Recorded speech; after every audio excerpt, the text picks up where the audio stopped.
అంటే ఎన్నో సిస్టమ్స్ ఉన్నాయి ఇక్కడ. వాటర్ సిస్టమ్ అసలు యాక్చువల్గా చాలా బాగానే ఉంది, కానీ మెయింటెనెన్స్ లేదు. అంటే ఇప్పుడు కేంద్ర ప్రభుత్వం నుంచి కొన్ని పథకాలు వచ్చినాయి దాంట్లో. ఆమ్, దాని ద్వారా పైప్ లైన్లు వేసారు, కొత్త పైప్ లైన్లు వేసి డబ్బులు తీసుకున్నారు అంతే. పైప్ లైన్ వాటల నేను వచ్చేసరికి ఎగ్జాంపుల్ చెప్తాను.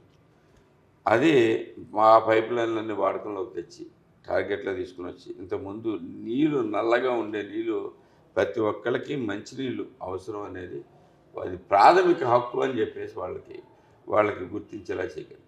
మంచినీళ్ళు అడగటం కూడా అంటే ఏదో మా తప్ప, అది తప్పు అనుకునే పరిస్థితిలో ఉన్నారు ఇంతకుముందు. ఎన్నెన్ని చేస్తారు గవర్నమెంట్ అన్నట్టు అన్న నిస్పృహలోకి వెళ్ళిపోయారు.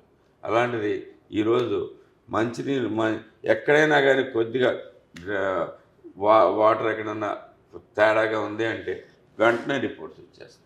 అప్పటికప్పుడే ఆ గంటలోనూ ఆ 2 గంటల్లోనూ రెక్టిఫై అయ్యేట్టుగా మేము పనిచేసుకుంటాం. అదొక గొప్ప విజయం బేసి గుడివాడ ప్రజలకి అదంతా గ్యారంటీగా చెప్పారు. డ్రైనేజీలు ఎప్పుడు తీలే.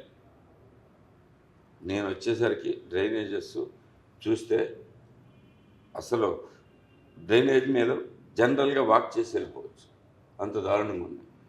నేను వచ్చిన తర్వాత డ్రైనేజీలు తీపిస్తుంటే కొన్ని కల్వర్ట్ల కింద, ఒక కల్వర్ట్ కింద అయితే కనుక 18 కేజీలు